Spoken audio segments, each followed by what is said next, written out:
Hi Nigel. Hi Dan, welcome to my studio. Oh, thank you for having us along. It's great. It's a beautiful place, isn't it? A lovely day too. I guess I really just wanted to ask you to start with what's influenced you and your inspirations to get you started into the... I think inspiration, as you get older, they change. Because when I first started painting, I was 14, I think I got some paints given by my uncle. I wanted to know how paintings were made. So I went to the local art gallery in Leeds and I saw there the pre-Raphaelites. The pre-Raphaelites, I really, really loved, the high detail, the fabulous kind of mythologies, the narratives, the actual, souped up colour. I was more impressed by the kind of mythologies, behind their work. I didn't know who Raphael was, for instance, and it was pre-Raphaelite. And I thought, what's all that about before this bloke? So I kind of started looking at their work and was interested in the stories behind them and who they were and what they were trying to depict in their work. So that was an early influence. I tried to paint like them. I then saw a couple of Rembrandts and I really wanted to paint like Rembrandt, which I didn't know that you couldn't at 14. So I tried my best.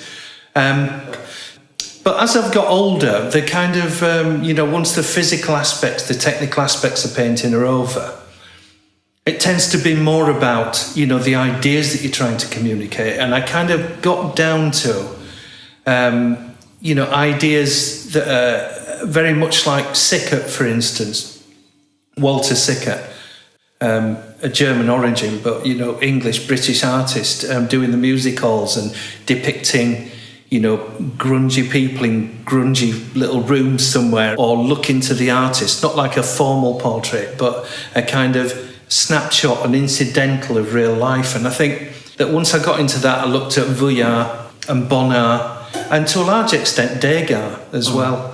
I've recently, I think within the last few years, Hammershoy, I think he's had a lot of work about recently, and I love that. Hopper, of course, Hopper with his kind of people alone in hotel rooms.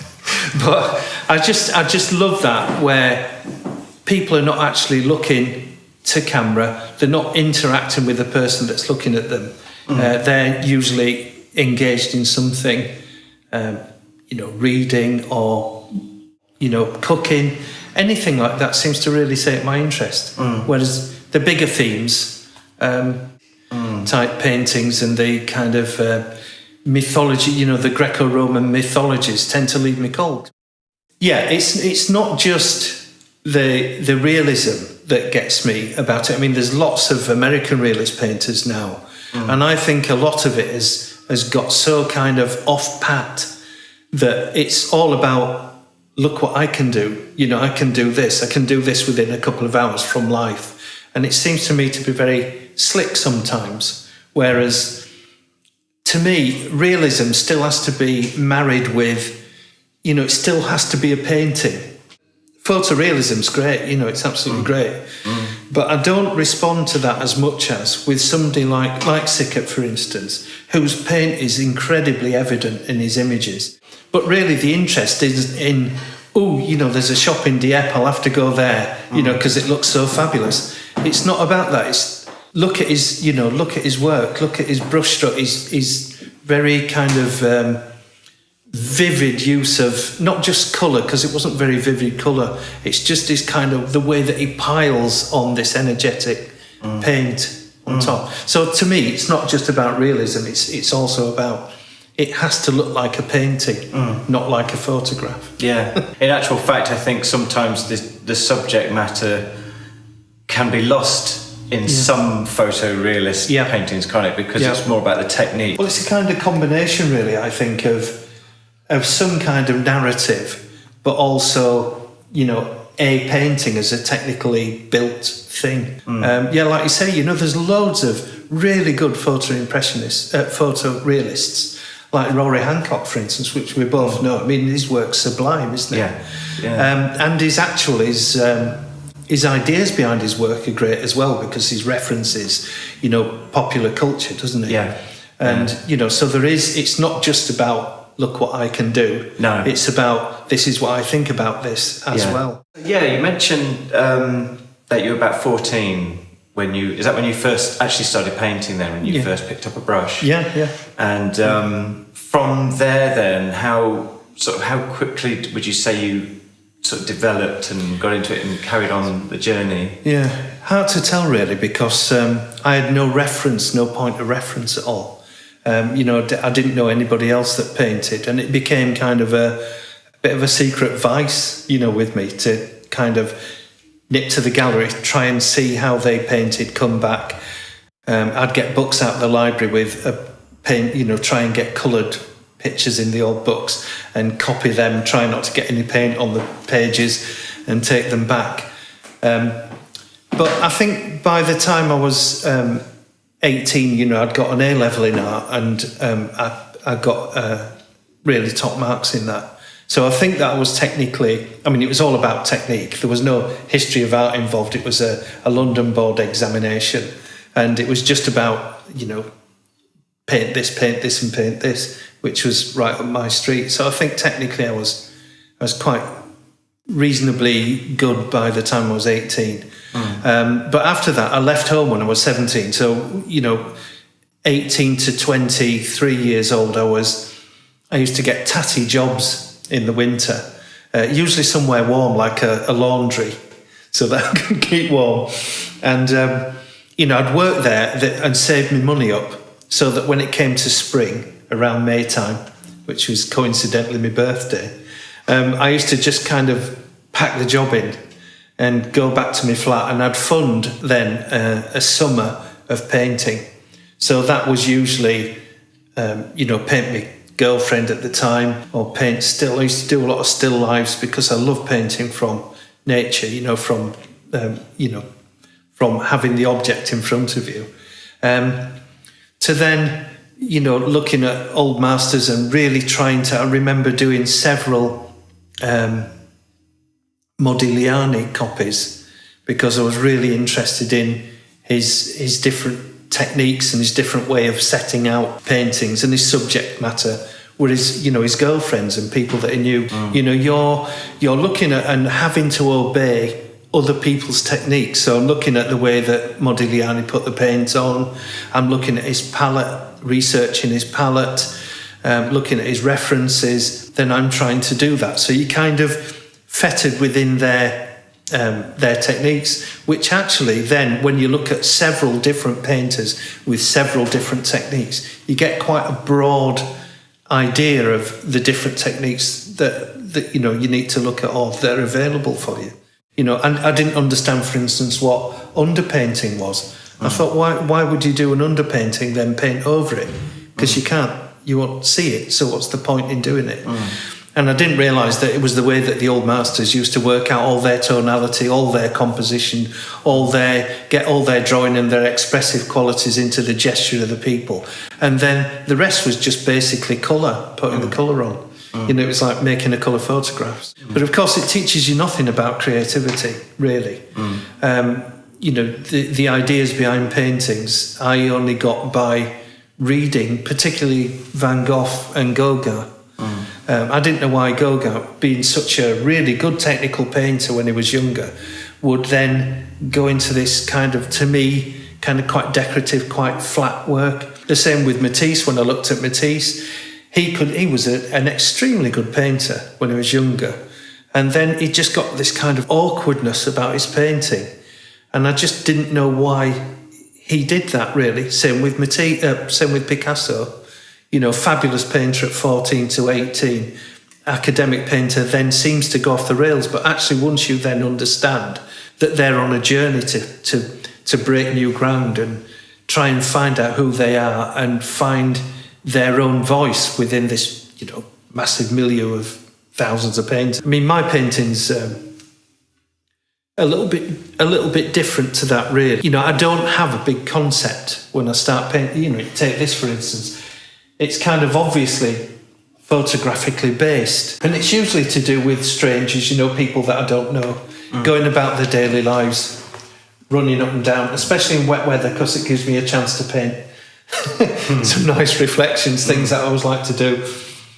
these American cars, I love old American cars for some reason. Not one of the rules, but one of the ways that you can get distance in a painting, which is essentially, obviously, just a flat surface, is to make something small, big in the foreground, something big, small in the background, if that makes sense. So that, we all know that a car's bigger than a person, but when the person's bigger than a car, it makes the viewer automatically stretch depth into the painting. So they're just kind of, not gimmicks, but they're just technical things that just tick a little box, But I absolutely love painting shiny, wet surfaces.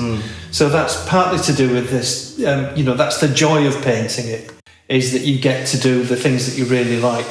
But I also love these kind of misty, wet days where you can't really see things and everything kind of dissolves into a grey mush. I love that, like a lot of painters love, bright colours and bright sunny days. But I don't think there's anything wrong with, having loads of tonality, loads of greys. I love what they call a mud palette, which is basically greys.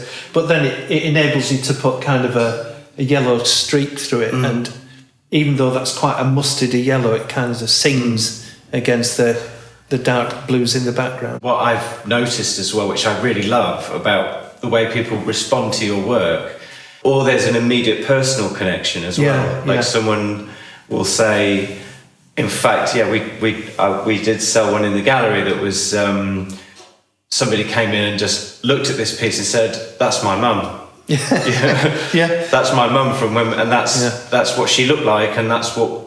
And immediately she just went, right, that's my family, and just fell in love with the piece there and then, and so on. It really does have that sort of personal touch. Did you find that there was maybe some people that were a bit resistant towards what you were doing? Absolutely, yeah. When I left school, as I said, it was like a vice that I had to keep quiet. I played rugby at school. It's one of my main things. I wasn't very academic, but I used to love my rugby.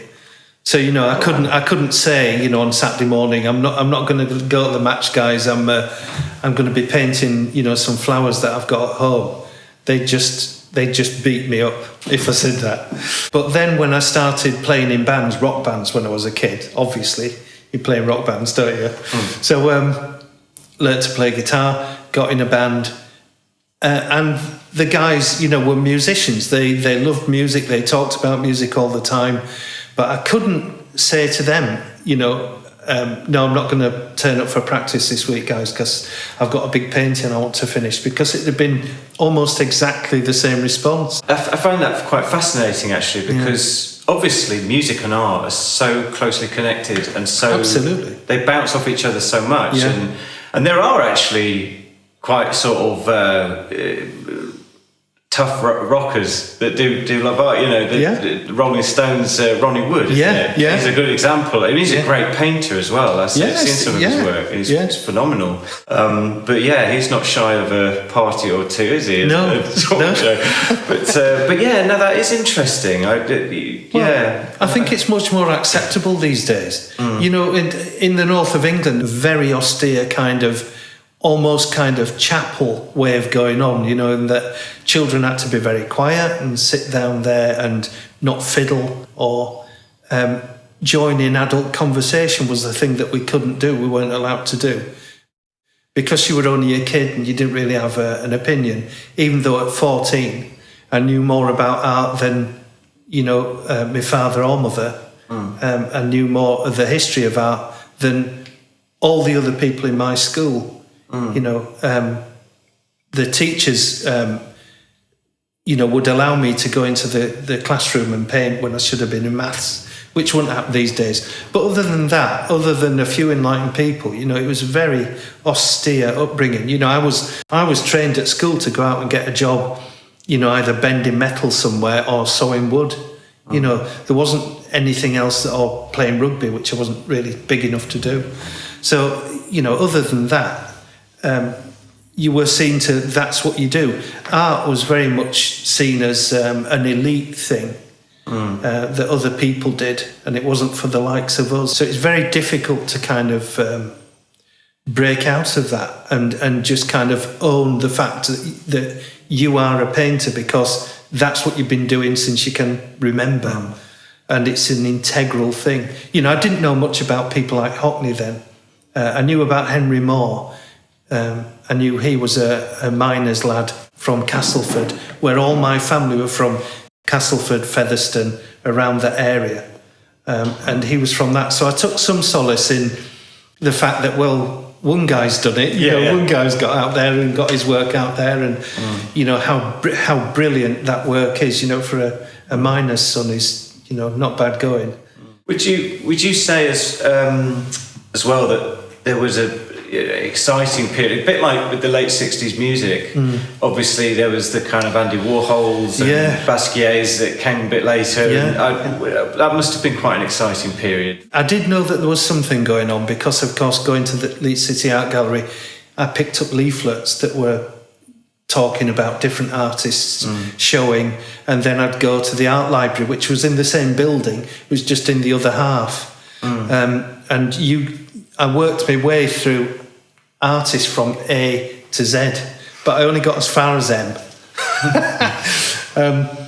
But I used to just read of an artist, and I don't know, it might have been some artist from Laura Knight, for instance. I seem to remember seeing something about a woman artist, Laura Knight, but I really loved her work. So I went in the art library, looked up Laura Knight, read a little bit about her biography, and got interested in that. But I didn't have any money, I didn't have a car, I couldn't travel anywhere to see anything.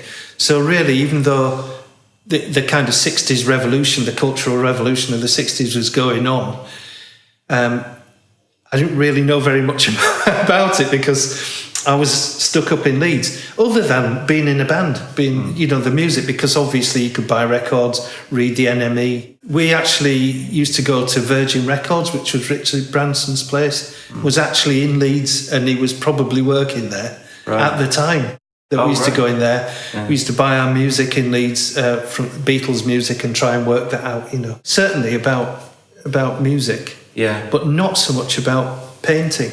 Right. Because that wasn't in the social arena like music was. Like music. Yeah. Yes, yeah. But in actual fact, there was a lot. Yeah, you're quite right. I mean, there was tons going on. Yeah. And now, funnily enough, I've gone full circle, and I'm really interested in that kind of post-war British art. I'm really interested. People that I didn't really know, like he's a bit earlier than this, but Minton. But those kind of artists, I'm really interested. They've kind of been overshadowed really by the Americans, right. Because the art world used to be all in Paris, and then it kind of shifted to New York, didn't it? And it kind of missed Britain out until the 60s, and then swung up to Britain for Peter Blake and people that were working, with the Beatles and things like that we knew about Peter Blake. I looked Peter Blake up, saw all this stuff. So, it kind of then swung back to America, really, again. And that kind of era of post-war, or in between the wars and post-war, British art was more or less a bit invisible. People like Stanley Spencer, they were, I thought, absolutely phenomenal. All the heritage from Sickert onwards, all the, those painters. Yeah. Fantastic stuff. And you touched on earlier about the sort of technology now and the pre-internet. Now we've got the internet, and with the movement of street art and the kind of political movements in art at the moment, and with social media and sharing, it does seem like, and I've heard this expression now a few times, art is kind of the new rock and roll, isn't it? And there's more. Yeah. I've definitely seen it, that there seems to be more of a voice. So I think art has become cool now. In fact, I looked a lot at the interface between music and art, because I'm personally interested in that, because I play guitar. I was kind of, as I was trying to learn guitar, I was trying to learn how to paint as well. So quite often those two things meshed together, and you could see within works of art, within my own work, that there were things like, technical things like rhythm, for instance, you can find in a piece of art easily. There's also the tone of a painting can be really bright and highly coloured like a Matisse. The tone of a guitar music can be high pitched and kind of quite strident, and you can get, of course, dark, quite sombre paintings like Picasso's Blue Period. And we refer to the blues in guitar playing, which is a kind of sombre look, and Picasso's Blue Period has this kind of sombre look. So there's definitely kind of one thing melds with the other quite easily. In fact, when I did my degree, that was my thesis, was about music and art, because I found lots of bizarre stuff there. You probably know the artist Arcimboldo from 1570s. Right, yeah. Crazy Crazy bloke that did portraits of people, but their faces would be made out of fruit or fish or books. I think we all know it. They were massive in the 60s. There were posters all over the place. He used to paint patches of colour next to each other that harmonised or were against them, in contrast to them. And he found that was like musical notation, that they had musical notation was harmonic, and also you could have a counterpoint. So he used to get the minstrels from the court that he painted in. He used to paint down patches of colour and ask them to respond musically to those colours. That's in 1575. Wow. It's absolutely astonishing that he used to do that. As long as I can get up every day, go to my studio and paint, that's it. That's it, basically. Oh, well, thanks very much, Nigel, for letting us into your studio and sharing your life with us and everything. It's my pleasure. Yeah, thank you very much. Cheers, thanks. Cheers, Nigel. Thanks.